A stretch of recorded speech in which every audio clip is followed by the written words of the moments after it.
Okay, welcome to laser spectroscopy for chemists. The purpose of this course is to discuss certain aspects of use of lasers in chemistry.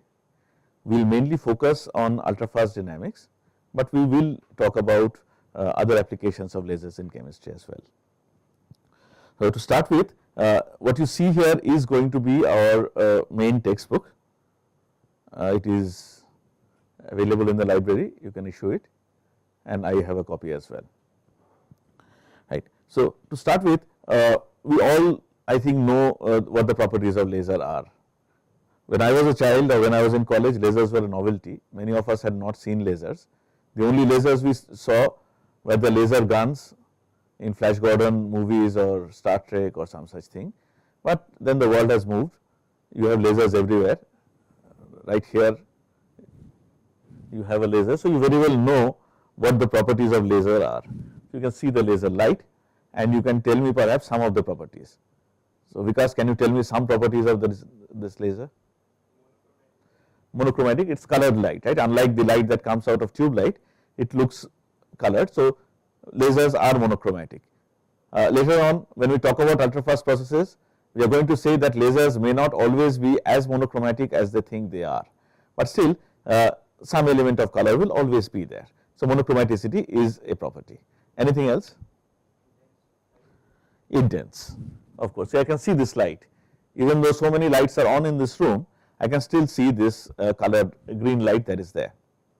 So, it is intense. Anything else? Let us leave that for the last. Anything else? No, something other than coherence. We will come to coherence, but before that something easier. Something even easier than polarized? Yes? We already said high intensity. Okay, I will say it. It is collimated, isn't it? Right? It is collimated. Light from the tube light dissipates in all directions. But the very fact that laser travel, all the photons sort of travel in the same direction, that is why you can use them as laser pointers. Okay? And then comes what you are all saying, it is coherent. Of course, that is a little more sophisticated term. What it means is that all the photons actually move in phase. Okay? You think of light as a wave, all the light waves that are there are moving in step.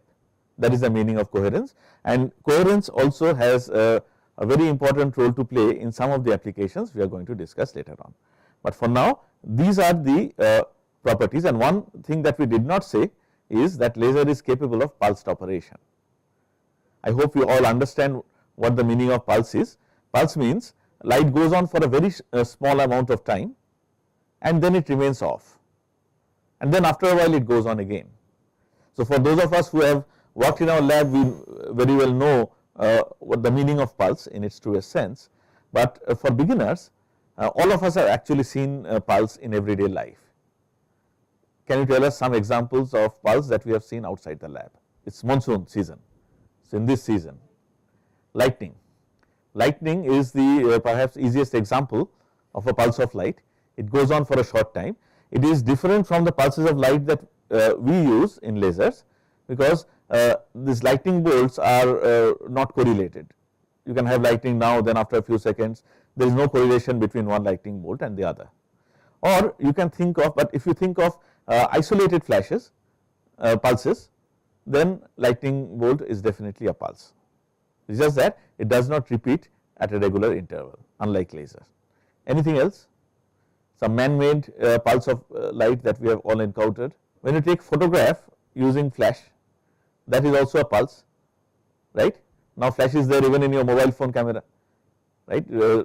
Take a photograph, light goes on momentarily and then it goes off. That is an example of a flash, of a pulse. So, laser, as we are going to discuss later on, some lasers are actually capable of pulsed operation by themselves. Naturally they are like that. Some lasers can be made to operate in pulsed mode by using some extrinsic external device, or maybe even without using an external device. We are going to come to a rather interesting kind of pulsed operation when we talk about titanium sapphire laser, where it is almost it looks like it has a mind of its own and it is getting pulsed by itself, but actually not, because titanium sapphire, as we are going to discuss later, that also actually gives continuous wave, I mean non-pulsed operation, unless some certain stringent conditions are met. But these are the 4 properties, and these 4 properties make lasers very useful in chemistry. So, to start with, let me give you a couple of examples. The first example is from well, it is from some research paper, but you can read it in something as ubiquitous as McCrory and Simon's physical chemistry book, the spectrum of ICL. So, first of all, let me show you the spectrum of ICL in a spectrometer that is so called not high resolution, low resolution spectrum. In ordinary spectrometer, of course, when I say ordinary spectrometer, it is not so ordinary also, because as you can see, the resolution is 0.03 centimeter inverse. The resolution is much better than what we normally use for our absorption or fluorescence studies. But let us say that this is an ordinary spectrometer, resolution is only 0.03 centimeter inverse. In this kind of a spectrometer, this is what the spectrum of ICL looks like. You see 2 bands, and the way we have depicted it, these bands look quite broad. Actually, they are not so broad. If you read the x-axis, it is 17,299.5, 17,299.6, 17,299.7 centimeter inverse. So, even this so called ordinary spectrometer is a high resolution spectrometer. Okay. Let us see what happens when you use a laser spectrometer. When you record the spectrum of ICL in a laser spectrometer, the resolution there is 3 into 10 to the power minus 5 centimeter inverse. So, now see, everything is relative, right. So, 0.03 centimeter inverse is actually extraordinary compared to the measurements that we make in solution phase. But when you are comparing it with a resolution of 3 into 10 to the power minus 5 centimeter inverse, it looks quite ordinary, right. So, in this kind of a laser spectrometer, the same spectrum looks like this. You see, there is so much of structure, so many features are there. So, what look like 2 broad bands turn out to be 2 bunches of really narrow lines. And in fact, you can before going there, just read the x-axis once again.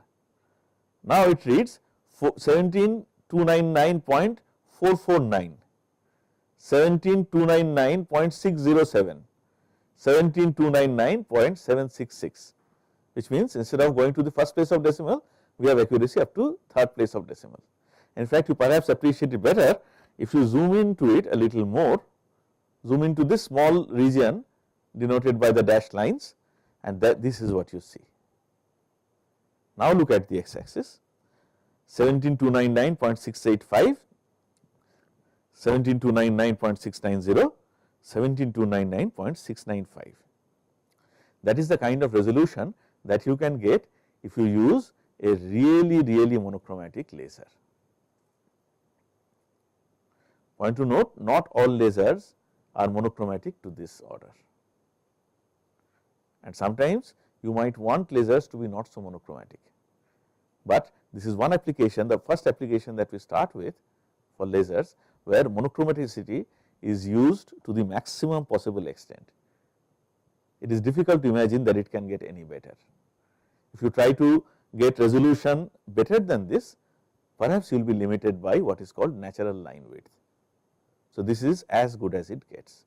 So, using a laser which is sufficiently monochromatic, you can actually see spectra with the maximum possible resolution that you can think of. That is one application. Second application is in an area which is considered to be one of the holy grails of chemistry. In chemistry, as chemists, our job is to carry out reactions, and our job is to carry out reactions in the way that we want them to proceed. Of course, in synthetic chemistry it is done by using playing around with reagent or substrate or conditions and so on and so forth.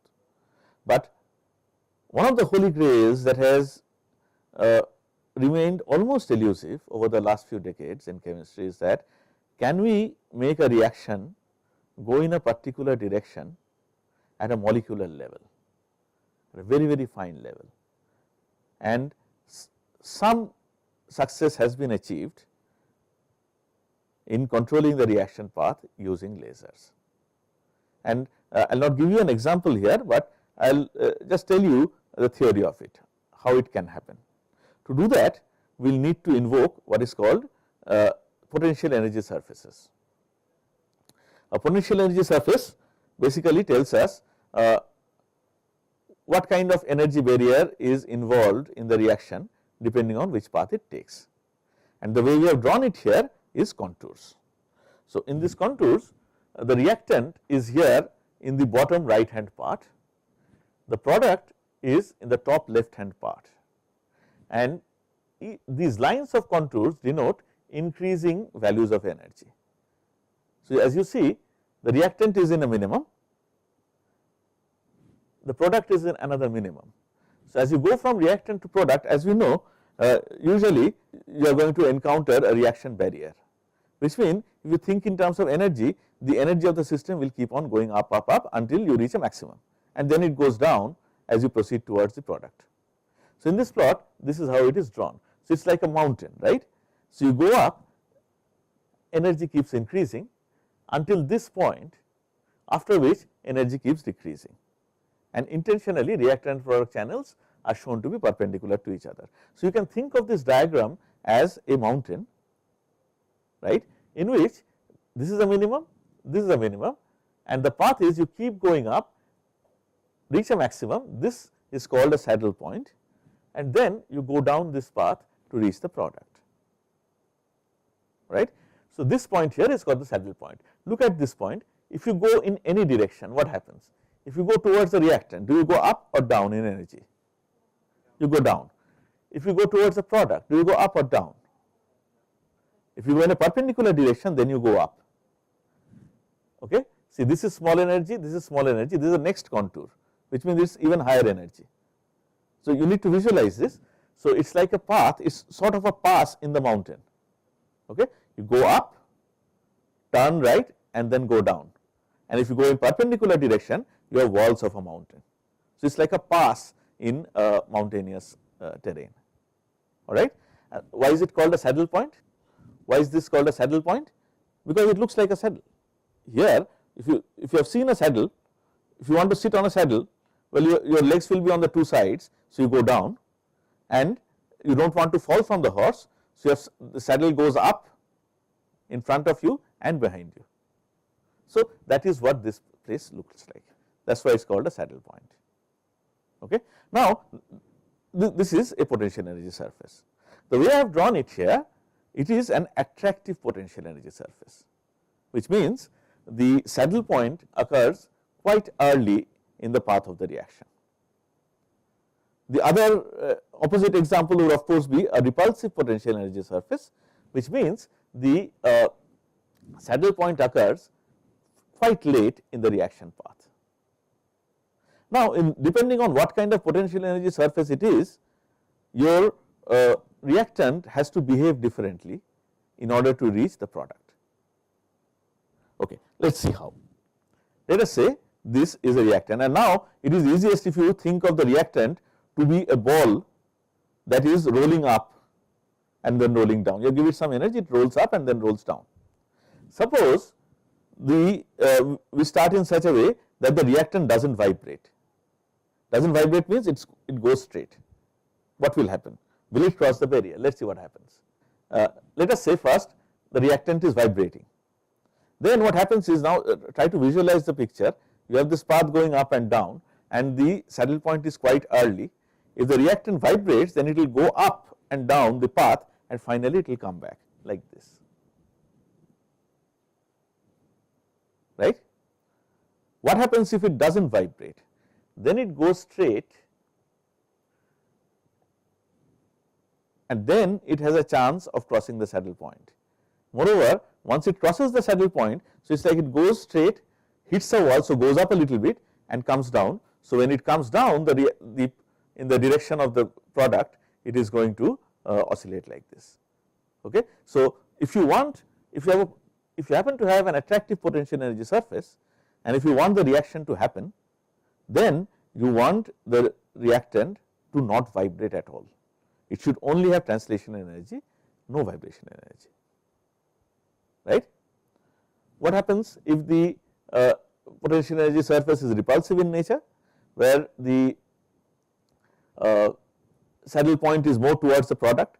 Now see, if the reactant goes straight, it cannot reach the saddle point. In order to reach the saddle point, it has to turn, and the only way that can happen is if the reactant goes up the path in a vibrating manner, otherwise it will not turn anyway, right. So it has to go like this, and then it has to be in the right place. When it goes down, it should be on the other side of the wall, okay, something like this. If it goes straight, it hits the wall and comes back. If it vibrates, then this is what happens. All right. But now, how are you going to tell the molecule that depending on the potential energy surface, you go straight, don't vibrate, or you please vibrate? Yes, and the amount of energy that is given is best given by using a laser. So what you do is you use this kind of a setup. This is called a cross beam arrangement.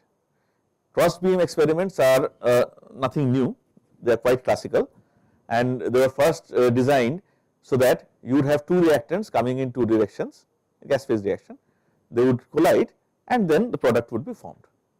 In this case, what you do is you have the reactant coming, and in the other path you do not have another reactant, you have light going in. In the first case, where you do not want the molecule to vibrate, what you do is you make it undergo what is called a supersonic expansion, then there is no vibration energy, it only goes straight.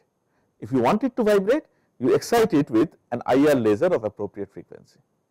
So this way you can make the reaction go in a particular direction or block a particular direction. So using lasers, you can think of controlling the reaction path, and then you can determine the trajectory, right. Now let us come to the main theme of our discussion, ultrafast dynamics. Before we start the discussion, let us first understand what is the meaning of ultrafast, what is the need of studying ultrafast reactions. To do that, let us go back to our maybe class 11, class 12 level knowledge of chemical kinetics. We know that for many of the reactions, we are able to write a rate law like this: dx dt equal to minus dx dt equal to k into a minus x to the power n, right. It is a very simple rate law. What is the order of this reaction? N. Is it necessary that a reaction must always have an order? No, because I can have a rate law where you cannot write it like this. It might be quite complicated. Okay, so it is not necessary that a reaction must have a well defined order.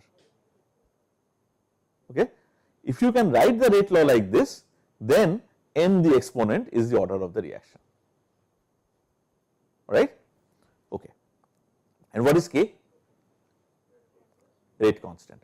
So for a faster reaction, is k larger or is k smaller?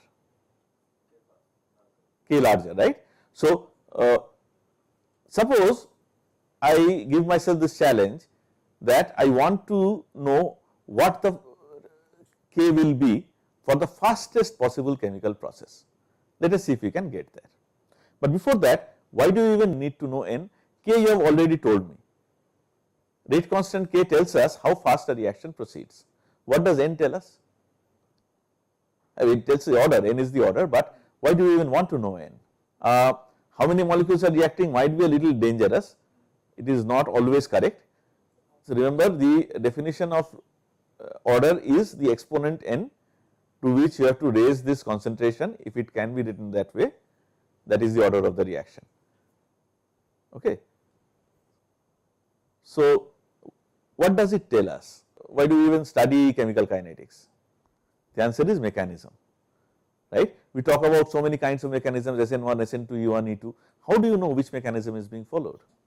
Because if you propose a mechanism, then you will invariably be able to work out a rate equation for it, okay. And then your job becomes to find out whether the experimentally observed rate equation matches the expectation from your mechanism. If they match, then it is possible, but not always guaranteed, that your mechanism is correct.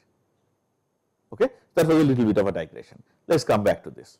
This is what it is, H2 plus Br to 2HBr. It looks very straightforward. You might think that the rate constant is H2 concentration multiplied by Br2 concentration multiplied by K, but actually it is not. It is found out that the rate law is quite complicated, right. Rate law is quite complicated. So, that is because the reaction is not just H2 and Br2 coming together, colliding and giving you 2HBr. There is more to it. It is a free radical reaction. So, when you propose a mechanism, you actually come to this kind of a rate law. Right. Now, let us come back to our main issue that we want to discuss. What is the fastest possible reaction? To do that, let us again remind ourselves something, temperature dependence. I think we know that temperature dependence of rate constant is given by this kind of an Arrhenius equation, K equal to A e to the power minus EA by RT, where EA is the activation energy. Okay. So, and we are all familiar with this potential energy profile and so on and so forth. Now, when we perform a little more detailed discussion on the activated complex, then we arrive at the subject which is called molecular reaction dynamics. And to understand that properly, what you need to know is statistical mechanics, right. And using statistical mechanics, statistical thermodynamics there, you get an expression like this. Just believe me on this one. K equal to, well, KT by H, there are two K's here, do not get confused. That big K is the rate constant and the little k is Boltzmann constant. KT by H, Q star by QA QB, where Q's are the partition coefficients, e to the power minus E0 by RT. Now, let us ask that from theory, does this equation have a name? Eyring equation. So, from Eyring equation, let us ask, when are we going to get the maximum possible value of K? First point, what about E0? If E0 is large, does K go up or go down? Down. So, what is the smallest possible value? So, small value of E0 is going to give you a large value of rate constant. What is the smallest possible value of E0? 0. So, when it is 0, then this e to the power minus E0 by RT becomes 1. You do not have to worry about that. And let me once again, just believe me when I say that the best possible scenario is that this ratio of partition coefficients is also equal to 1. Okay. So, what are you left with then?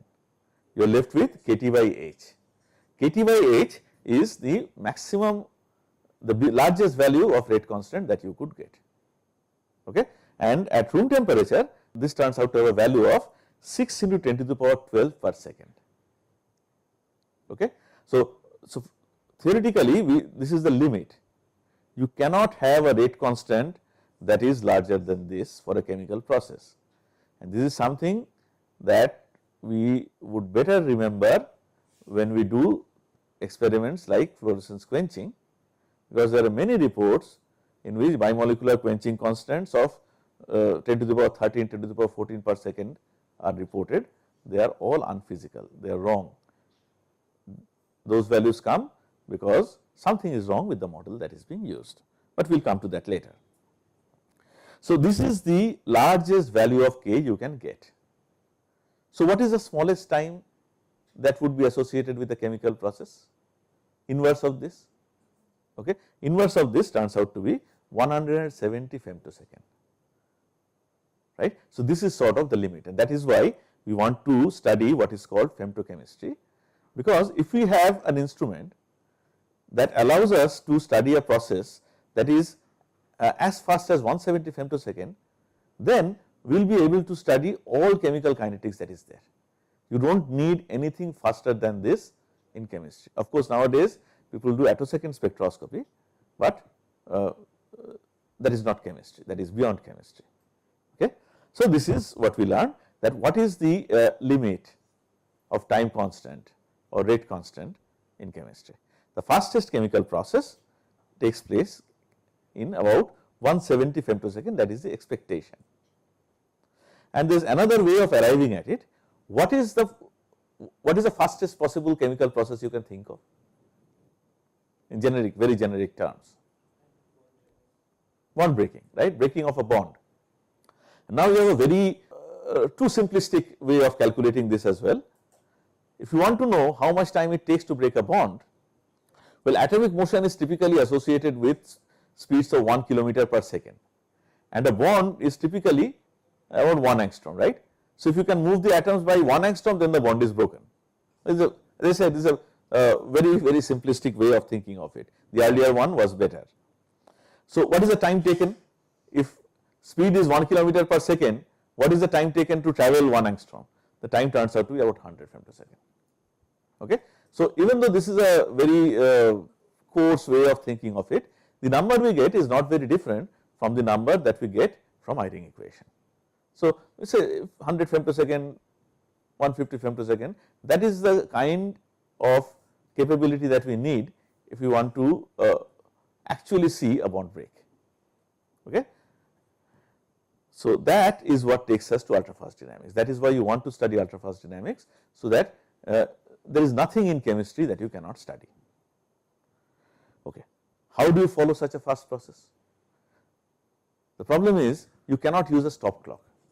You cannot use electronics so easily, because every electronic component has its own response time, and that response time is much larger than femtosecond.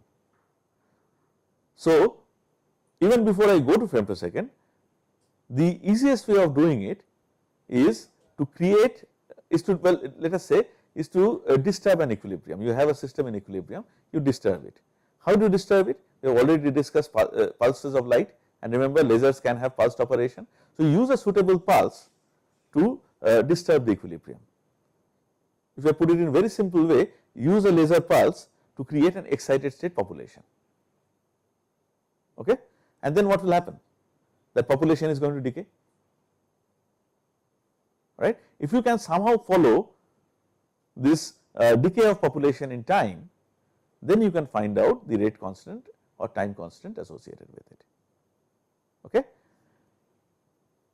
And capability of following faster and faster reaction has also increased exponentially. As you see, even in 1940s, we could measure about milliseconds, but between 1940 and 1980, capability went up from millisecond to femtosecond by using different experimental techniques. This slide is quite famous, this picture is quite famous.